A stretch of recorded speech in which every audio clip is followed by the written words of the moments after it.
Hello, everybody, and welcome to this here pilot episode of my podcast.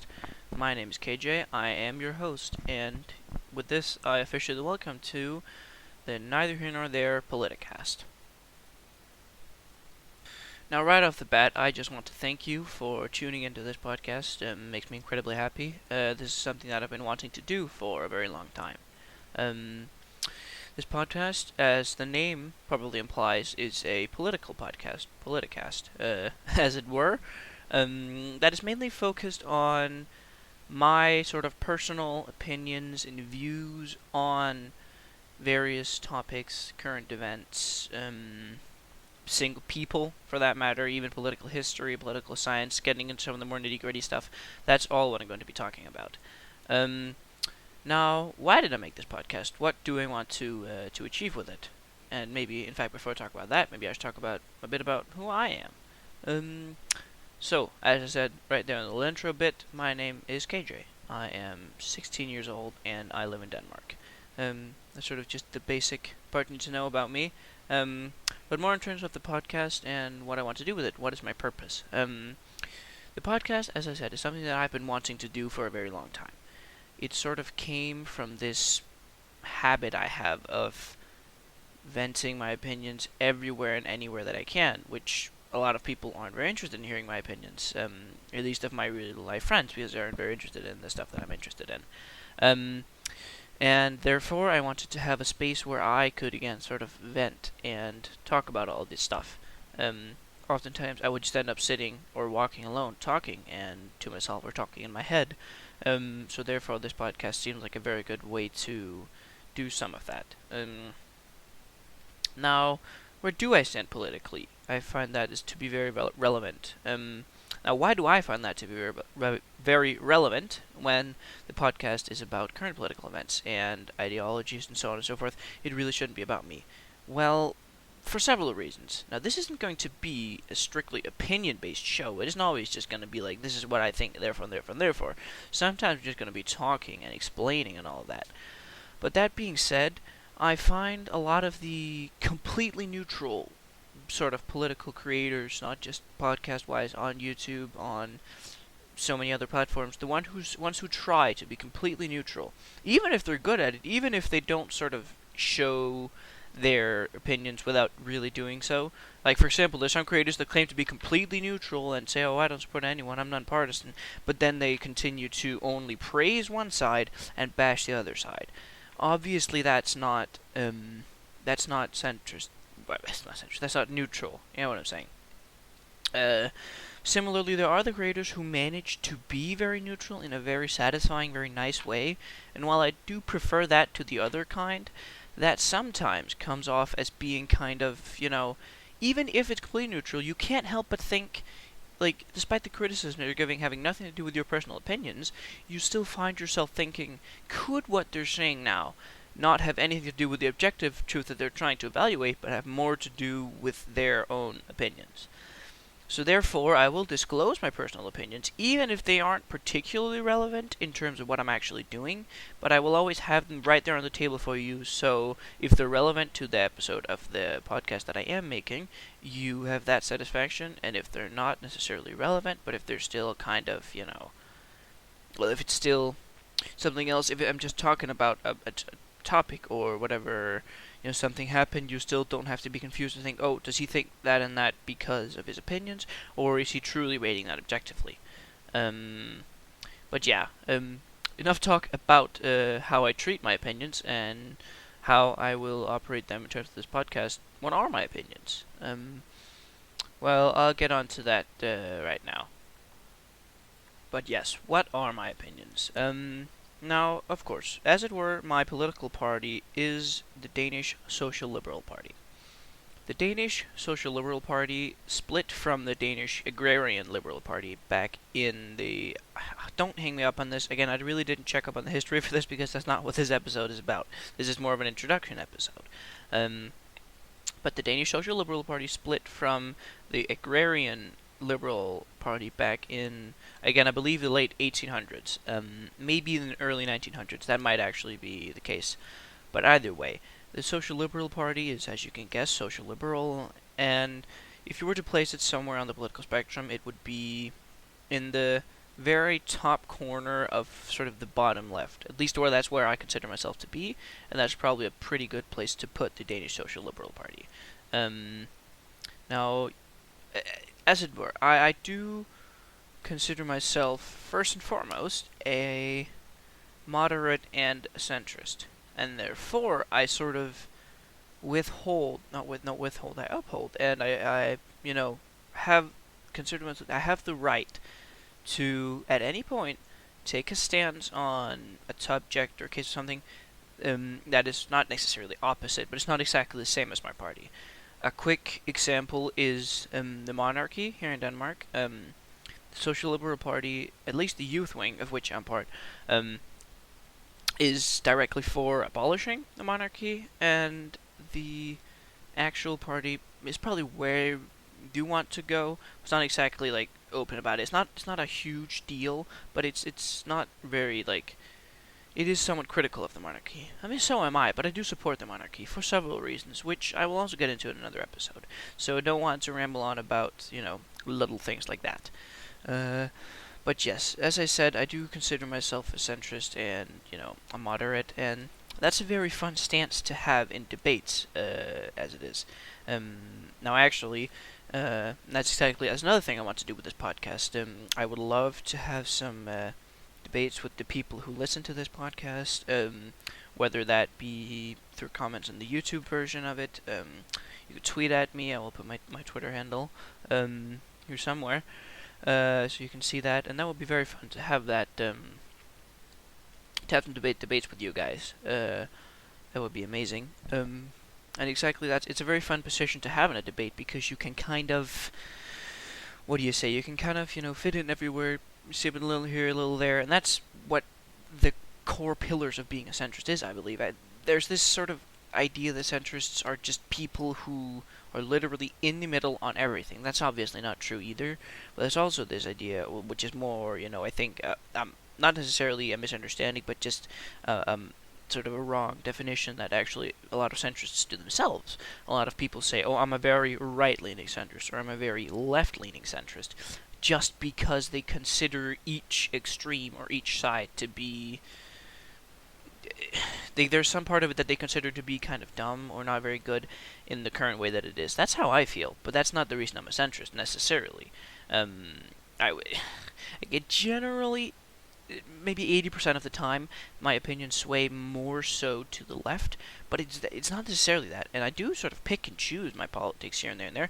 For example, I'm probably a bit more of a left-leaning economically than, the average social liberal, but then there's some things like, again, monarchy is a good example, and some sort of social policies and all that, where I might actually be a little more right-leaning than, most social liberals. And that's why I like being in a center party, because it doesn't really force you to fit into as many boxes as you normally would. And that's a very fun thing, to be able to take those different stances and kind of... you do get called a spineless scrub sometimes. I'm just going to be honest. But, that's what I live with. Kind of have to deal with that. But that's the least of it. Generally, I'm very happy with where I stand politically. But the thing is, I'm ever learning, and I am ever grateful to be able to be born in an era where all of this information is available to me constantly in a never-ending flow. That can sometimes be a little too much, admittedly, but I would rather live now where I can truly feel confident in my opinions, because I'm able to see every single side of everything, thanks to the internet, than live in an era where I'm forced to doubt my own opinions, because what little I do know is such a small part of the bigger picture. See, we're getting into all sorts of crazy stuff here, but honestly, I've got 30 minutes to kill. I'm past sort of the most important stuff. But yeah, maybe I should talk about some sort of individual, some individual sort of cases and some individual things, so you guys get a bit of a better understanding of those things. Now, these are probably all things that I'm going to talk in depth about in episodes of their own. But for now, I think I'm going to discuss some of these things. So first of all, now personally, I consider economic policy to, I don't know if necessarily be the most important part of politics, but it might be.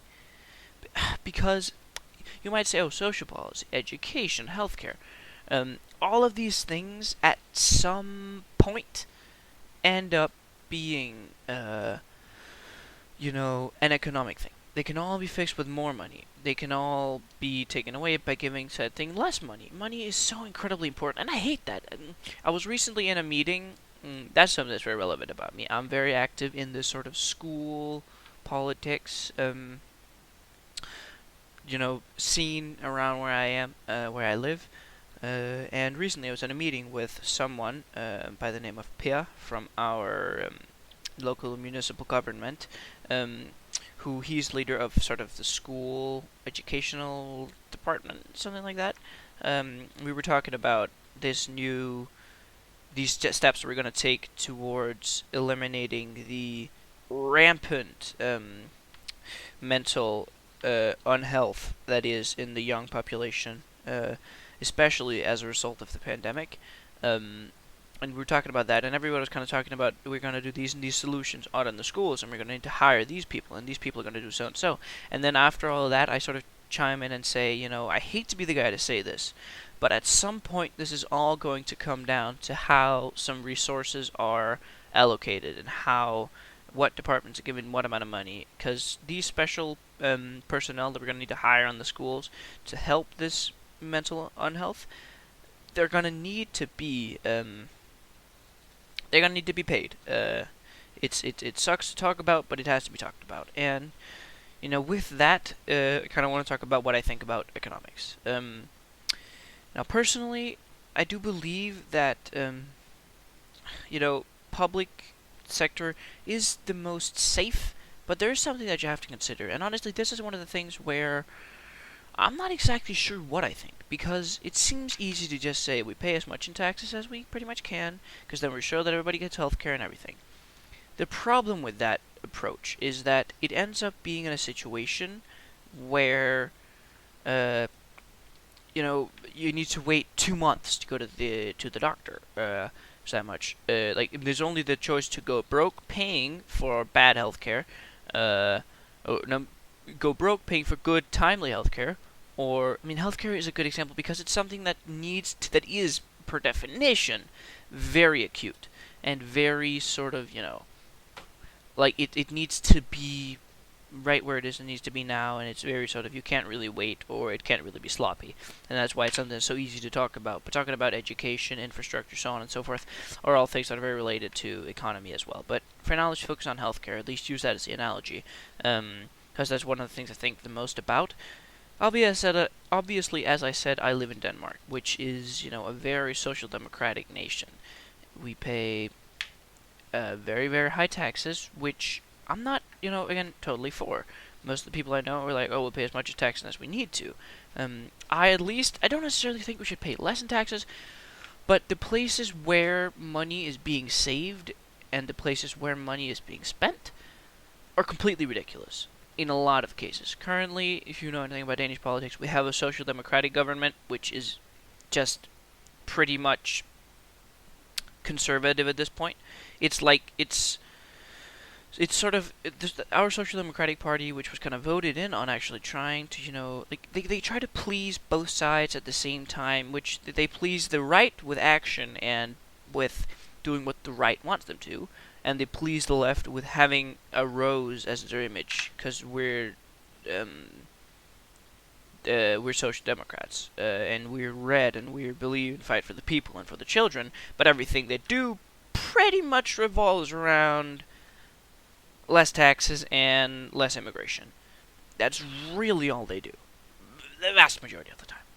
I don't hate all the people in the social democratic government that is now, but it's not very good either. I'm not particularly happy with it. But the thing is, I could get into this a million other times, but as I said, I at least think that we should be very critical to where our tax dollars go. Or tax money, for that matter. It's not dollars in Denmark, but that's the most important part. Be critical. Think, okay, why is my money that could be spent helping people get a better education or get better healthcare being spent on flying the Minister of Foreign Affairs to fucking Rwanda to talk about making an asylum camp in a country that has had a history of treating its asylum seekers and its immigrants as prisoners. That's just a very extreme example, but there are more relevant, down to earth ones that I could use to sort of express how I feel about taxes and all that. And again, let me actually go back to that healthcare analogy because I think it displays it very well and why I often feel very conflicted on this. Say a man feels he has a problem with his eyes, he calls the public eye doctor and decides to go get checked. The problem is that he's going to have to wait 2 months for that because they don't get enough pay and they're understaffed. So he has to wait 2 months, and by 2 months, there's too much damage in his eyes and he ends up going blind. That's a very relevant case. I just said that because I saw it on TV the other day. But it is very relevant as to, the problem at hand. Then most people, not most people, a lot of people would just say the obvious thing is, like, just pay more taxes. They would pick up better money, more people would want to take the job, because then again they would get paid more, pretty obvious.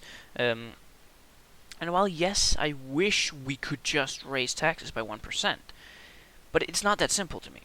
And in my opinion, the most important thing is that, the thing is, I believe that in the truest, equal, completely flawless society, you would be a communist society. Like, don't get me wrong, I don't believe in communism. That's because I believe that it's fundamentally impossible to have a perfect society. And with that being said, I believe that the best alternative is somewhere the private sector is significantly larger. The main problem with the private sector is that then it's going to catch the people out who can't afford the private sector. And that's true, that wouldn't be very good.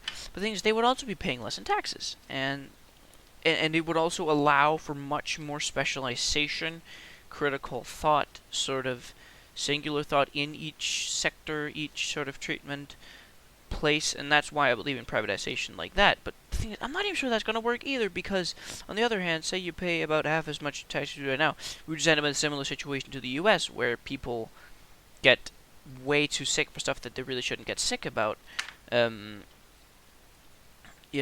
because they can't afford to go to the doctor. So I really don't know what to think about this. Because, sure, it might be nice to just say raise taxes, but we would have to raise taxes so much for it to make sense that it would be to a ridiculous level. So then the easiest thing is to say, okay, privatize it. But then it just seems like almost no matter how little people pay in taxes and how relatively competent the healthcare is, people still end up being thrown behind. Now, I do think that less people would be left behind and be thrown under the bus if we did privatize more, just because it seems like it would just be and therefore tax less, and therefore more people would be able to get that. Or perhaps you could just make it a model where you would really have to be completely down in the dumps to be able to get the public option, which would also mean that the private option could be cheaper, because obviously there'd be more people in it, and people would be able to afford the treatments. But yeah, there's so many nuances too, and then that's both what I love and hate about politics. And again, this is exactly what I'm saying. This conversation here I would have just had with a friend who didn't care, or out loud to myself in my room, and I'm so happy that I'm recording it. It's very satisfying for me. But yeah, to be honest, I feel very conflicted on the economic issue, and I'm going to talk more, develop more opinions. I'm very excited to see maybe the response to this podcast gets. Perhaps that can help me sort of reevaluate my opinions, and all of that is exactly why I'm doing this. And it's very great that I'm already beginning to feel, a purpose with this, doing it. But yes, how about we stray away from the economics for a bit and maybe talk about social politics? Now, social politics, I feel, is probably the point where, I'm almost exactly in the center, because something like, say, like LGBTQ, for example, that's where I'm totally left, so totally let people be who they are, love who they love. I care so incessantly little. It has nothing to do with me. It doesn't affect me whatsoever. Like, come on. Well, what's next if I can't call so-and-so by the pronoun that I choose? Like, you realize that you're no better than the person who insists you call them by their pronoun when you insist on calling them by the pronoun that you choose, which might scientifically be right, but why the fuck do you care? You can't claim that something to do with frickin' free speech. I mean, come on. It violates your personal rights in like pretty much no way. It's again, I find it ridiculous. But yeah, that's how I feel about social politics like that. Similarly, immigration is very. Of course, I believe that we should be critical, and like if people seek asylum somewhere, say it's Denmark, and they do absolutely nothing to fit in and nothing to try and into society, commit crimes, again, you should be able to send them back, of course. But on the other hand, you're not helping if your first thought when you see someone from another nation is to think that they're a criminal. I know so many incredibly nice people who are from other countries and who would never think to do anything to compromise the country of Denmark, and who are just incredibly thankful to be here. So I just think we should be so much. That's another thing. Just go with the Beatles mentality. All you need is love. Sometimes, if there was just more love in politics, more thought for human feelings in politics, that would just make it so much better. And that's maybe the root of my social politics. Be critical, and that's honestly, perhaps that comes back to pretty much all my politics. Politics is never something that is black or white. Ironically enough, when it is social politics, it often is black or white, if you know what I'm saying. But it never is black and white. It's very important that every situation, this sounds like it's a lot of work, and it is, but it would make everything so much better and so much easier if everybody would just sit down and really think critically and really, take every situation one step at a time and truly think things over and be like, this is really what I truly think about this. Now I'm confident in saying that this is, what I feel about this, and I feel it, and don't jump to conclusions when you hear stuff. And that's what I'm saying. Again, really think things over. Be more nuanced and more thorough in your thinking and in your acting and talking, to be honest. And I feel like everything would just be much better. And this goes for economic, social policy, foreign policy for that matter. All things. If people would just think and again, develop their opinions. And that's the thing. Developing opinions, don't be afraid to change your opinions. A lot of people believe something, and even if they get to a point where actually they have figured out that, that's not how I feel anymore, they still cling on to that fraction of belief that they still have that old ideology, or that old idea when it comes to a specific case or a specific topic or whatever. Don't do that either. Don't be afraid to change your opinions. People will only respect you more. Or at least that's how I believe that the discourse should be, because it would just help our debates, it would help our actual politics, just make everything better. Don't be afraid to change your opinions. Think in a nuanced way. Have everyone, including your own well-being, be, the starting point of your political thinking. And I think that would be very smart. That would help most people in terms of just being more nuanced and better people when, politically, as it were. But yes, that was a bit of a doozy there. But this was very much so what I wanted to do with this pilot episode. I really wanted to explore, my personal thoughts and how I approach politics and opinions and how I make opinions, how other people... I don't want to say how other people should make opinions, because that sounds a bit commanding, but that is really how I think. I think if everybody thought like that, everything would just be much better. But yeah, I feel like we might kind of be done here. There are many other things that I would have wanted to talk about, but I feel like I want to keep these things short and sweet. Maybe I'll make some longer episodes in the future. In the future, the episodes will also be more planned out. I really just had a list of topics that I kind of wanted to get through and sort of loosely talk about in this episode to make you guys get to know me. But yes, I believe that is pretty much all the time we have for today. Again, I will put my Twitter handle somewhere in the description of this. This will also be posted to YouTube, so feel free to comment there.